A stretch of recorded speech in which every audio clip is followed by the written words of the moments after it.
Llega el momento de analizar y hablar de los 15 clubes de la categoría de plata del fútbol mexicano, al menos en su fase regular. ¿Quién fue el mejor? ¿Quién fue el peor? ¿Cómo calificamos el torneo de los eliminados y de los clasificados? Quédate en este video, que ha llegado el momento de poner las notas de la fase regular de la categoría de plata del fútbol mexicano.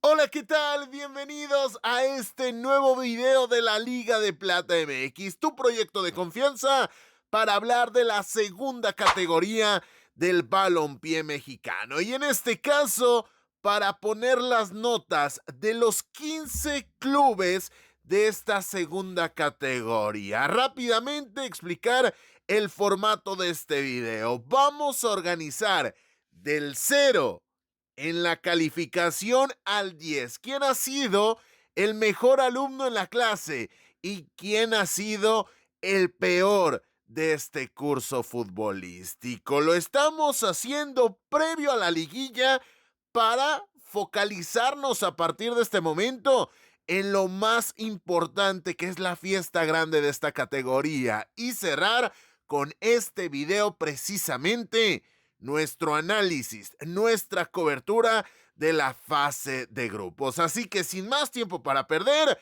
vámonos al 0, porque comenzamos con lo malo para terminar con un buen sabor de boca. Y en este caso, quien ocupa el lugar del 0, quien tiene 0 de calificación, para sorpresa de absolutamente nadie, es Dorados de Sinaloa, el conjunto de Francisco Ramírez Gámez, que termina esta apertura 2025 en el último lugar de la tabla, siendo la peor ofensiva, porque ojo con esto, consiguió 8 goles en todo el torneo. La defensiva no termina siendo un baluarte tremendo, pero no es la peor. Termina recibiendo 26 anotaciones. Pero es que, ojo, los Dorados, el equipo más gris, el que ha sido por completo desmembrado de su lugar de residencia, de su cancha, de su estadio, de su plaza, de su localidad, y se lo han llevado, creo que con cierta razón, pero bueno, ya hemos dedicado un video a esa cuestión, que te invitamos a que pases por ese video si es que quieres ahondar más en esa situación. Ese equipo que se lo han llevado a la frontera noroeste de nuestro país, ojo con esto, pudo sumar en solamente 3 partidos, una victoria y 2 derrotas, mejor dicho, y 2 empates. Así que con esto, teniendo en cuenta que perdió 11 veces en 15 partidos, sin lugar a dudas, tenía que ser el peor de lo peor, el que tiene 0 de calificación y que terminó en el fondo de la clasificación. Nos vamos ahora a hablar de quien tiene un 1 en cuanto a la calificación. Es decir, está total y absolutamente reprobado. Pero, quizá a diferencia de Dorados, nos da esa sensación de que, bueno, puede mejorar o que tuvo algo destacado. Porque con Dorados podemos convenir que quizá hubiera sido mejor que ni siquiera se hubiera presentado. Con este equipo, con Correcaminos, con el conjunto de Jorge Urbina, nos topamos con un cuadro que termina en el lugar número 14 de la tabla, que solamente consigue 10 unidades, que cierra con un empate, que hizo 16 goles, porque ojo, no lo señalé con respecto al conjunto de Francisco Ramírez Gámez, pero es que el dato vale la pena, por eso lo voy a terminar mencionando. Dorados, con esos 8 goles, que es una cosecha paupérrima, porque más adelante estaremos hablando de cuántos goles hicieron los mejores equipos, se quedó a 6 de igualar, no superar, 6 goles de igualar la cantidad de anotaciones que hizo la penúltima peor ofensiva. Y en este caso, Correcaminos, con esos 16 goles a favor, pero 35 en contra, se convierte en la peor defensiva del campeonato. Ojo, ganó 2 partidos. Uno contra Coyotes de Tlaxcala en la jornada número 4, ya queda muy atrás ese triunfo ante el conjunto tlaxcalteca, y el otro contra Dorados en la jornada número 12. Es decir, cumplió con lo mínimo de lo mínimo. Quizá por en dónde terminó Coyotes y en dónde terminó Correcaminos, sobrepuntúa ante el conjunto de Marco Fabián Vázquez, pero dejando eso de lado, teniendo 10 puntos en 15 fechas, 14 partidos jugados, se merecía el 1 en calificación el equipo de la Universidad Autónoma de Tamaulipas, que desde 2017, ojo con esto, no consigue meterse a la fase final del torneo. Nos vamos ahora al equipo que tiene 2 de calificación. 2 sobre 10. Y estamos hablando del equipo que es el vigente campeón de campeones, pero que ya tiene 2 torneos, el Clausura 2025 y el Apertura 2025, sin poderse clasificar a la fase final. Y nos referimos al equipo de Tapatío de Arturo Ortega, que termina con 15 puntos y que solamente ganó en una sola ocasión a partir de la jornada número 6. Le ganó en la 5 por goleada a Atlante. Ahí parecía que iba a recobrar las buenas sensaciones el equipo de Arturo Ortega, pero a partir de ese momento solamente le pudo ganar a Dorados, con lo que eso supone en un club tan exclusivo que tiene 11 de 14 rivales inmiscuido. Así que tampoco esa victoria, por más que haya sido de 4-1, termina siendo suficiente maquillaje para no poner a un equipo que tiene una de las mejores plantillas, que tiene uno de los mejores proyectos detrás, y eso que es filial, termine en el lugar número 11 de la tabla y que se haya quedado sin posibilidades de liguilla a falta de 2 fechas. Así que por todo eso, por ser el segundo torneo sin calificar, por además solamente haber cosechado una victoria desde la jornada número 6, y porque que me digan el hecho de que es que Tapatío está hecho para formar jugadores. Bueno, ¿qué tanto formas si no compites? ¿Qué tanto formas si no llegas a la liguilla? Porque este equipo ha dejado ir la chance de enfrentar a un escenario de máxima exigencia a sus jugadores de cara a futuro. Así que no podemos decir que 15 fechas en 6 meses en un proceso de crecimiento, en un proceso de maduración futbolística, sean suficientes, porque de hecho no son 15, son 14, porque descansas en una de las jornadas. Así que es por ello que Tapatío, con todos sus atenuantes, se queda con una calificación de 2 sobre 10.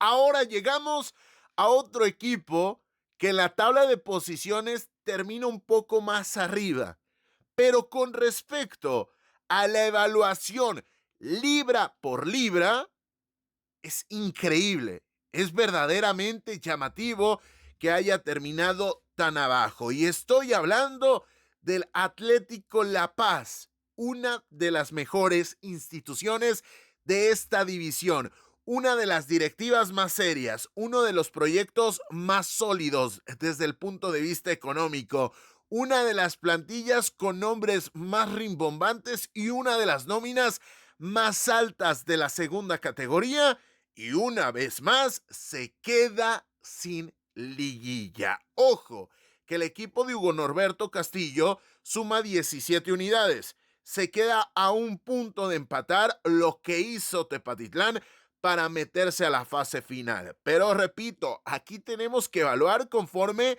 a cuáles son tus recursos, cuál es tu postura, cuáles son los jugadores con los cuales cuentas y con qué apoyo terminas contando en el momento de construir un proyecto. Y quedarse fuera de la liguilla, como lo hizo el conjunto paceño, ya es suficiente castigo y ya es suficientemente cuestionable como para darlo como aprobado. Pero además, cuando llegas a la última jornada con chances de meterte, si ganas, y tenías que esperar unos resultados que además se dieron, y terminas cayendo en el Guaycura y con un marcador de 0-6, sin lugar a dudas, se tiene que cuestionar tu temporada. Y más aún, si te das cuenta que consigue una sola victoria ante Tepatitlán en la penúltima fecha, pero solamente una victoria en los últimos 7 encuentros. Así que, sin lugar a dudas, es una temporada decepcionante para un equipo que normalmente siempre en el armado te das cuenta de que trae a jugadores como Martín Barragán, que trae a jugadores como Gil Alcalá, que ahora suena hasta para la América, que trae jugadores como el Fideo Álvarez, que llega a tener grandes futbolistas, que ha tenido a Mauri Escoto, que ha tenido buenas plantillas, pero no termina por explotar. Lo sé, en una ocasión llegó a semifinales, pero se fue de las semifinales con más pena que gloria, y en este caso ni siquiera a la fase final termina llegando. Repito, uno de los proyectos que institucionalmente suenan más interesantes de toda la división. Así que calificación de 3 para el conjunto del Club Atlético La Paz. Vamos avanzando y aquí vamos a hablar completamente de todo lo contrario. Y es que estamos hablando de un equipo que termina por debajo de La Paz y por debajo de Tapatío en la clasificación, pero que ni por asomo se puede sentar en la misma mesa de proyectos interesantes con La Paz y con Tapatío. Así que por tener menos recursos, pese a haber terminado con menos cosecha de unidades, nos tenemos que topar con una calificación de 4/10 al equipo de Juan Manuel Rivera. Estoy hablando de los Alebrijes de Oaxaca, lugar número 13 de la tabla. 13 unidades, termina ganando 3 encuentros, los 3 como visitante, no gana en el hito desde el mes de febrero, consigue 4 empates, pero ojo que al menos se convirtió en un animador. Vino al Akron y le ganó a Tapatío. Fue a Tijuana y le ganó a Dorados. Le gana a Universidad de Guadalajara, vigente campeón del torneo, cuando parecía que se iba a quedar sin chances de liguilla el equipo de Luis Alfonso Sosa. Parte de esas sensaciones tan negativas fueron gracias al buen trabajo en ese momento del equipo de Rivera. Así que, por haber consolidado un equipo con pocos nombres, haber potenciado a jugadores como Sergio Mesa, más allá de que no le alcance para liguilla, ni siquiera para llegar con chances a la última jornada, teníamos que calificar de una manera menos severa a lo hecho por el conjunto de Alebrijes. Que ojo, aquí yo me quedé con ganas de ponerlo un poquito más arriba, pero al no llegar a una fase final donde 8 de 15 se meten, sin lugar a dudas, el 4 me parece que es justo para un equipo que, insisto, al menos dejó de ser gris y comenzó a competir de mejor manera. Ahora llegamos al primer puesto compartido, la calificación de 5, los que reprobaron porque se quedaron cortos en el objetivo de liguilla, pero que al menos compitieron de buena manera. Y es que son 2 proyectos distintos, pero que nos entregaron buenas notas en la campaña. Y repito, uno se quedó más cerca de liguilla, los Venados de Yucatán, y el otro un poco más lejos, los Coyotes de Tlaxcala, que además cayeron en el Carlos Iturralde Rivero en la última jornada. Pero Esta cuestión es muy interesante, porque a Venados, que venía de calificar, que se convirtió en el primer equipo que destituyó al técnico, en este caso a Rigoberto Esparza, después de las primeras fechas, llegó Nacho Castro, nos terminó entregando al equipo más entretenido de la división. Además, tuvo al campeón de goleo, a Juan Calero, que hizo 15 anotaciones en un promedio que es una locura de un gol cada 75 minutos en una división que normalmente no tenía tanto espectáculo, y tenemos que agradecerle a Nacho Castro que su estilo tan proactivo nos haya traído tantas buenas tardes, pero se quedó corto en esa posibilidad de meterse a la liguilla. Cerca, pero insuficiente. Y del otro lado, nos topamos con unos Coyotes de Tlaxcala que terminaron en el puesto número 12 de la clasificación. A 4 puntos, quizás 5 por la diferencia de goles negativa de la liguilla. Pero ¿qué es lo positivo? Que Coyotes de Tlaxcala era un equipo que normalmente ya llegaba a la jornada número 1 con la sensación de estar eliminado. Y este equipo recobró las buenas sensaciones por momentos. ¿No le alcanza? Sí, no le alcanza, pero tampoco tiene a una plantilla que en el papel sonase apta para poder competir y finalmente meterse a la liguilla. Y es que, ojo, hace un punto menos que el conjunto de Tapatío. Repito, total y absolutamente diferente el alcance de uno y de otro. Ojo, hace 3 unidades menos que el Club Atlético La Paz. Y eso que llegó sin oportunidades a la última jornada. Y eso queda condicionado, o ese rendimiento termina quedando condicionado por esta cuestión de no poder acceder a la fase final. Pero, repito, dejó de ser un equipo gris, dejó de ser un equipo sin aspiraciones a nada. Se le acabaron de cara a la penúltima fecha, pero vamos, si este es el camino a seguir y si va a haber continuidad en el proyecto de Marco Fabián Vázquez y compañía, al menos este equipo merece el beneficio de la duda, y han terminado con una racha de equipo sin aspiraciones que se quedó fuera de liguilla, sí, pero repito y reitero en este tema, al menos dio esa ilusión de que la fase final pudiera regresar al Tlahuicole. Así que Venados y Coyotes de Tlaxcala, 5 de calificación, por ahí con un trabajo extra pudieron haber salvado la plana y pudieron haber acreditado y aprobado esta materia. Nos vamos ahora a hablar de 3 equipos que consiguen el 6, pero que se quedaron cerca, muy cerca de reprobar, pero van a jugar la liguilla y por ende también teníamos que premiar el haber hecho algo que otros 7 equipos no hicieron. Estoy hablando de los Leones Negros de la Universidad de Guadalajara, puesto número 6 de la clasificación, 21 unidades. Termina cerrando el equipo de Luis Alfonso Sosa de manera sorprendente, y ojo que no sea uno de los candidatos al título porque llegan enrachados, les toca una llave bastante compleja, pero bueno, finalmente han hecho lo más difícil, que era cerrar con 3 victorias de manera consecutiva, teniendo 2 visitas en la agenda, y lo han hecho además con 2 clean sheets en los últimos 2 encuentros. Ojo, no los podemos poner más arriba porque estamos hablando del vigente campeón, de quien terminó como líder general de la competencia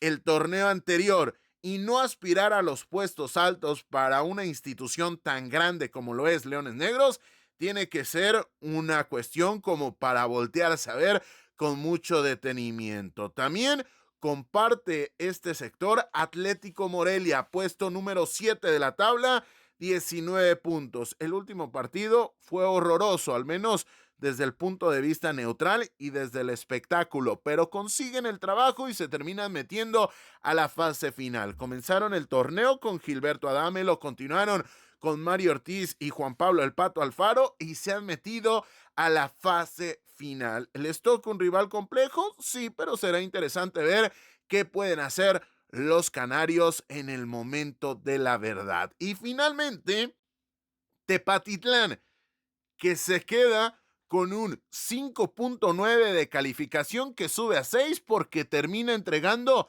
la papeleta y consiguiendo el boleto a la liguilla. Pero ojo, que los salteños a partir de la jornada 6, al igual que Tapatío, hasta el final de su participación en la fecha número 14, ganaron un solo encuentro. De hecho, está conectado con el Atlético Morelia porque termina siendo ante el conjunto canario y provocando la salida de Gilberto Adame, pero Tepa, de alguna manera, termina consiguiendo la clasificación pese a haber caído en 4 oportunidades y empatado 6 partidos. Esas 4 victorias que 3 de ellas las consiguió en semanas consecutivas, terminan valiendo para que el equipo de Héctor Jair Real se meta a la fase final. Así que campeón que calificó, pero sufrió durante algunos momentos.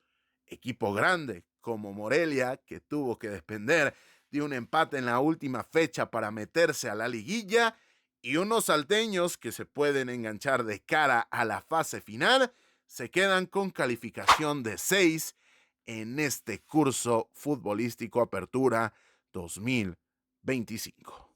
Ahora subimos un peldaño o subimos un punto en cuanto a la calificación, y es que con 7 en la papeleta se queda Mineros de Zacatecas, lugar número 5 de la tabla, cerca del top 4, que sumó 21 unidades, termina haciendo relevo en el banquillo y de la mano de Luis Muñoz simplemente cayó en una oportunidad y fue contra el Atlante con marcador estruendoso, pero bueno, debutas en la división, metes a tu equipo a la fase final y caes en uno de los 7 primeros encuentros contra todo un Atlante que termina en el liderato. Creo que no son malos números para el técnico mexicano. Así que Mineros, por haber cumplido con la tarea de meterse a la liguilla, por haber acertado quizá en el cambio de Mario García a Luis Muñoz,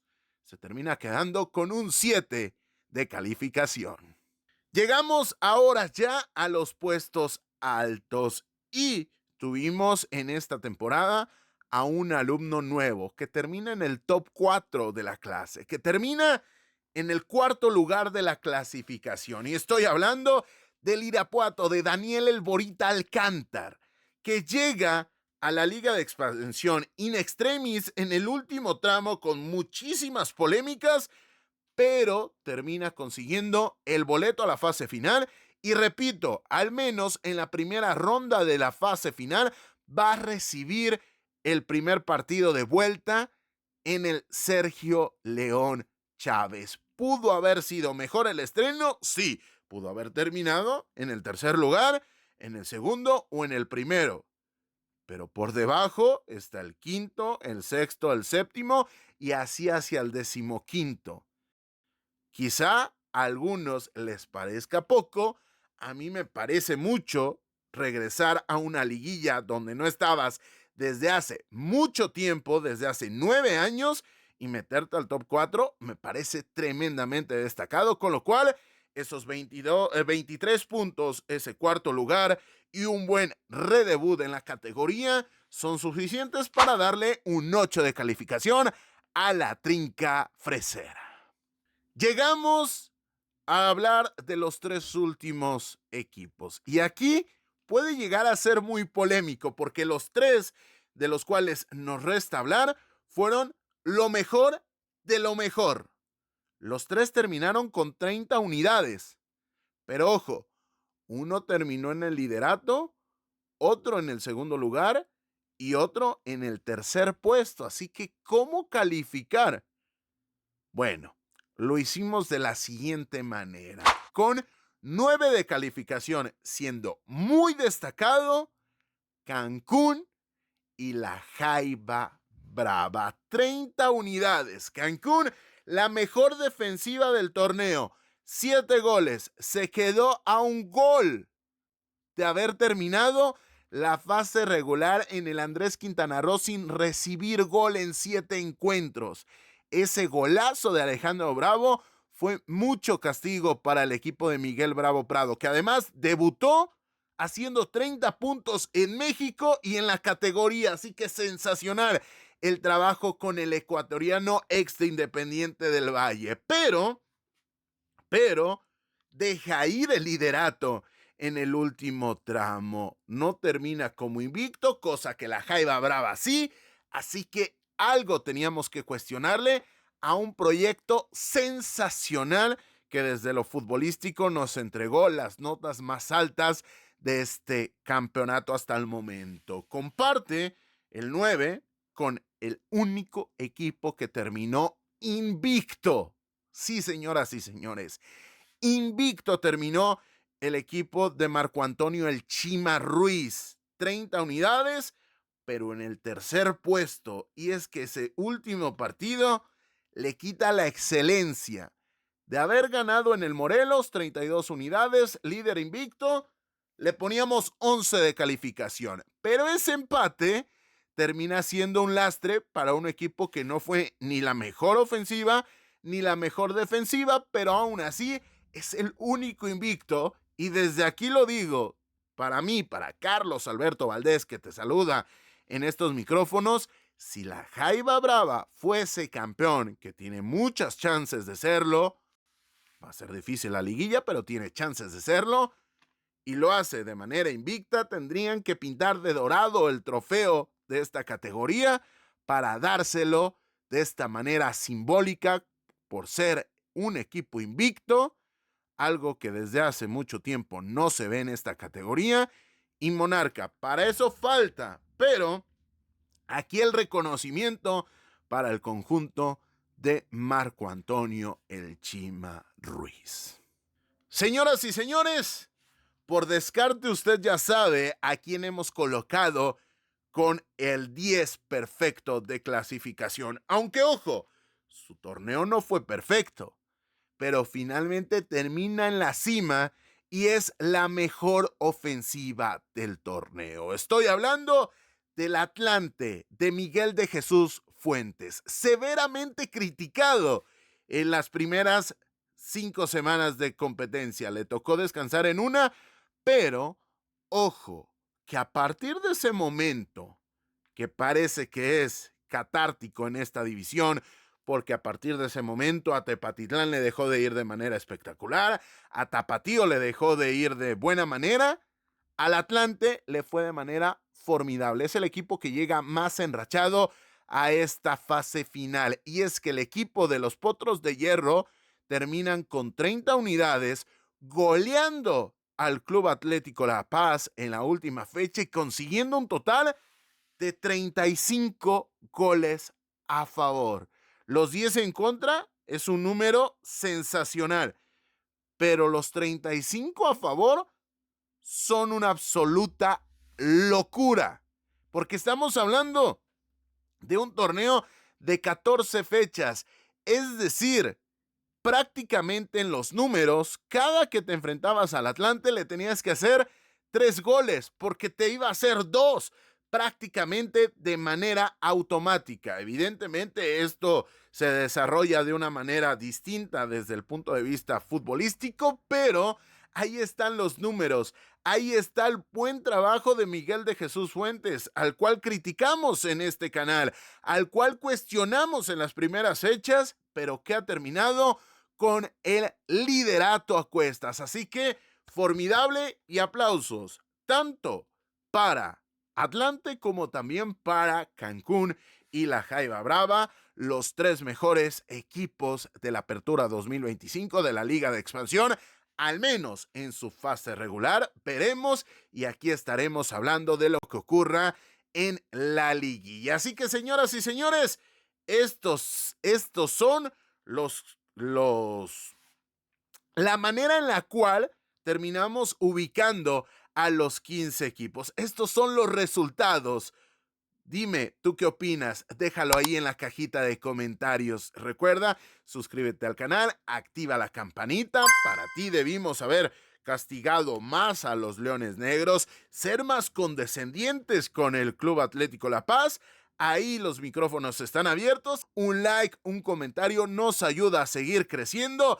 Hypea este video que nos ayuda a posicionarnos y a llegar a mucho más público. Yo soy Carlos Alberto Valdés, que agradece el favor de tu atención. Síguenos en redes sociales, puedes disfrutar del podcast de la Liga de Plata MX en plataformas digitales, pero sobre todo, no olvides disfrutar del balón, porque aquí en la Liga de Plata MX hablamos de un fútbol de segunda con un enfoque de primera. Saludos y hasta la próxima.